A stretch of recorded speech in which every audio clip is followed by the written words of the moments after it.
adalah sholat. Meninggalkannya sama artinya dengan meruntuhkan tiang agama. Namun betapa seringnya kita bersikap lalai terhadap sholat, bukan hanya meninggalkannya secara total, tapi juga dengan cara-cara halus yang tidak kita sadari menundanya, tanpa alasan yang jelas, melakukannya dengan terburu-buru, atau menjadikannya rutinitas mekanis tanpa kehadiran hati. Inilah bentuk-bentuk kelalaian yang perlahan-lahan bisa menggoyahkan fondasi keimanan. Banyak dari kita yang mengaku beriman, namun tidak menjadikan salat sebagai prioritas utama. Kita sibuk mengejar dunia, menyusun jadwal rapat, mengejar target, memburu klien, namun tak pernah menjadwalkan waktu dengan Allah. Padahal, salat adalah tempat kita berkeluh kesah kepada Sang Pemilik segalanya. Bagaimana mungkin kita mengabaikannya? Kelalaian dalam salat adalah tanda hilangnya kedekatan dengan Allah. Bahkan Allah memperingatkan dalam surat Maryam ayat 59, bahwa mereka yang menyia-nyiakan salat dan mengikuti hawa nafsu akan menghadapi kesesatan. Salat bukan hanya soal gerakan, tapi juga tentang ruh yang hadir, hati yang khusyuk, dan kesadaran penuh bahwa kita sedang berdiri di hadapan Rabb semesta alam.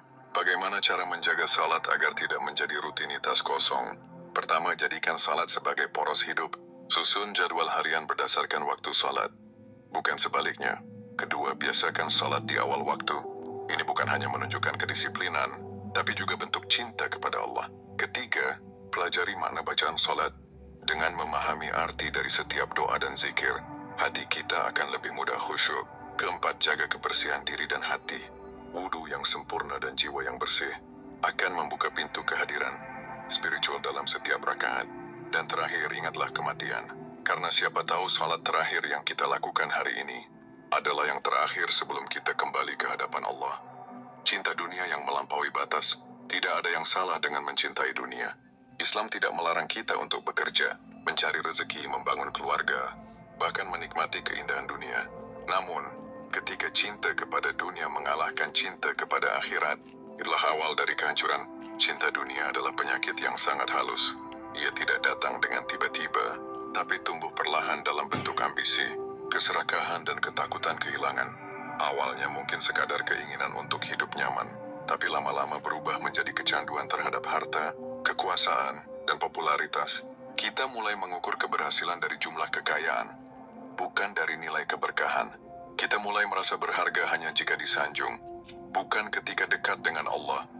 Rasulullah SAW pernah bersabda, cinta dunia adalah pangkal dari segala kesalahan. Mengapa? Karena cinta dunia membuat seseorang lupa tujuan akhir. Harta yang dikumpulkan dengan susah payah suatu saat akan ditinggalkan. Jabatan yang dibanggakan akan berakhir. Popularitas akan pudar. Tapi amal kebaikan akan kekal dan menjadi teman abadi di alam kubur. Cinta dunia juga melahirkan penyakit lain. Tamak, pelit, sombong, dan bahkan kesediaan menghalalkan segala cara demi mendapatkan dunia. Kita mulai curang, menipu, menzalimi, bahkan merusak amanah hanya demi keuntungan duniawi yang sementara. Apa yang bisa kita lakukan untuk menjaga diri dari cinta dunia yang berlebihan? Pertama, sadari bahwa dunia hanyalah tempat singgah, bukan tujuan akhir. Kita ini hanyalah musafir yang sedang menempuh perjalanan menuju kampung akhirat. Kedua, latih diri untuk bersyukur atas apa yang ada dan merasa cukup. Karena bahagia bukan soal banyaknya harta, tapi hati yang tenang dan ridha dengan ketentuan Allah. Ketiga, perbanyak amal akhirat. Perbanyak sedekah, bantu sesama, hidupkan malam dengan qiyamul lail.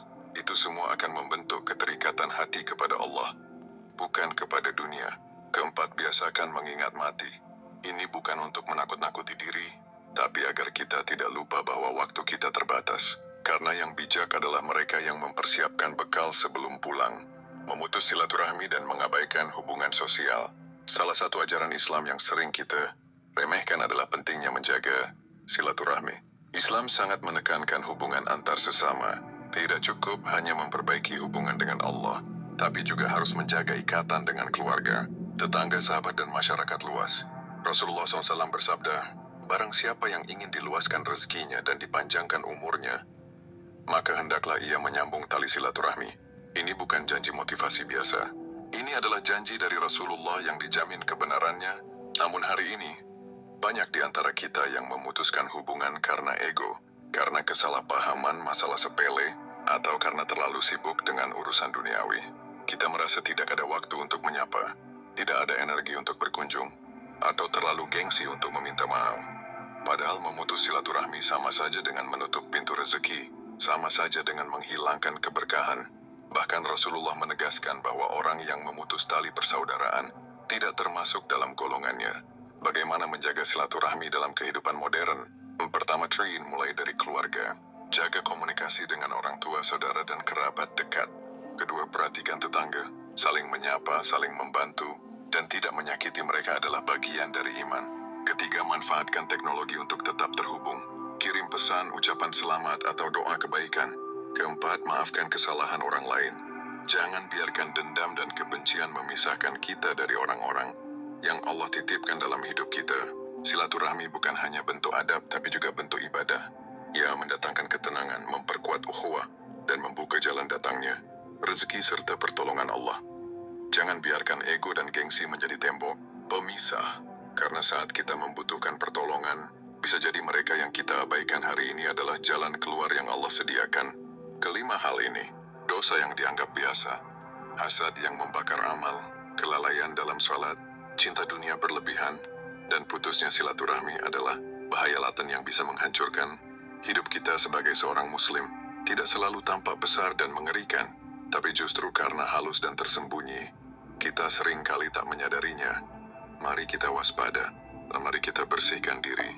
Bukan hanya dengan memperbanyak ibadah, tapi juga dengan menjaga hati, merawat hubungan, dan memperkuat tekad untuk hidup dalam ridha Allah.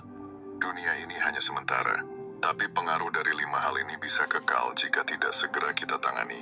Perjalanan hidup bukan hanya soal mengumpulkan pahala, tapi juga menjaga diri, agar tidak tergelincir dalam dosa yang tersembunyi.